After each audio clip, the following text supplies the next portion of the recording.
I crouched at the edge of the blackened void, staring into the swirling darkness that seemed to breathe and pulse with its own malevolent life. Every whisper in the house's twisted halls clawed at my mind, repeating my name in hollow tones. You belong. There is no escape. We remember everything. The shadows were still moving, circling the void, stretching, colliding, their hollow eyes locked on me, patient and calculating.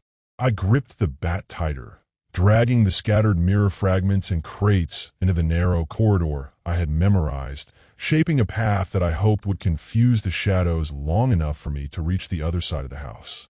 I realized then that this was the only chance I had. I couldn't fight the house forever.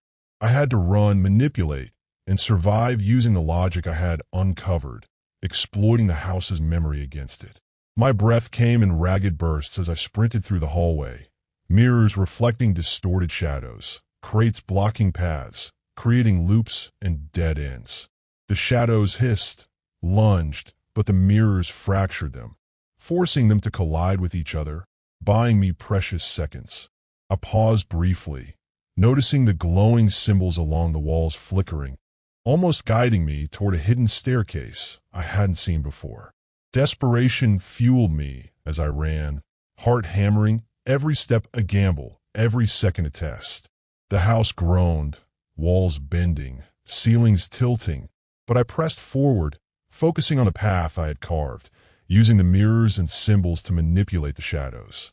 I glanced back and saw one of the larger shadows attempting to break free, but it collided with its own reflection, recoiling violently, and I realized for the first time that fear was their weapon, and courage, however fragile, was mine. I leapt over a fallen piece of furniture, heart racing, as the staircase loomed ahead. I could feel the void's pull, the house's hunger, trying to drag me back, trying to make me falter, but I forced myself to focus, to move with precision, and with a surge of determination, I began the ascent, each step a defiance, each heartbeat a promise that I would not be claimed. Not yet. I ascended the hidden staircase, each step groaning under my weight, the walls around me pulsating as if the house were alive, aware of every movement, every thought, every heartbeat. The shadows surged behind me, hissing and writhing, attempting to block my path, but the mirrors and barriers I'd set up earlier delayed them, giving me a precious advantage. My hand shook, bat gripped tightly, sweat freezing on my skin as the whispers grew louder, merging into a deafening chorus. You cannot escape, you belong to us, but I pressed on, focusing only on the staircase, the hidden path I had uncovered, and the logic I had discovered about the house's patterns. The air grew colder with every step, almost solid, pressing against me like a tangible weight, trying to drag me back into the void below. I stumbled, nearly falling, but caught myself, my mind racing to anticipate the next move of the shadows that followed relentlessly. As I reached the top of the stairs, the hallway stretched impossibly, bending unnaturally, but I forced myself to run, weaving through the warped corridors, dodging obstacles, anticipating the house's attempts to manipulate the path. The shadows lunged again, faster, more aggressive, but collided with reflections in the strategically placed mirrors, fracturing into distorted forms, giving me just enough space to keep moving. I felt the void's pull, the house's hunger, trying to drag me into its heart, but the knowledge I had gained, the patterns, the rules, the logic, allowed me to stay ahead, to anticipate its moves, to survive for now. My chest burned. Every muscle screamed in exhaustion, but I could see a faint glow ahead, a door I had never noticed before, slightly ajar, pulsing with light, almost like it was breathing.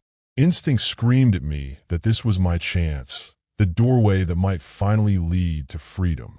I lunged forward, slamming into the door, and it swung open to reveal a night sky, stars twinkling coldly, fresh air rushing in like salvation.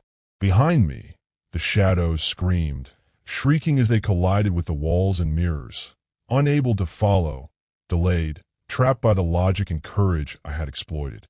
I stumbled out into the night, gasping for air, chest heaving, heart pounding like a drum, knowing that I had survived the house's relentless nightmare, at least for now. But as I glanced back, the house loomed silently in the darkness, windows flickering with faint lights, shadows writhing behind them, and I realized the truth. The house may never claim me physically again, but the horror, the memory, and the whispers would follow me forever, and the nightmare, though temporarily escaped, would haunt me as long as I lived.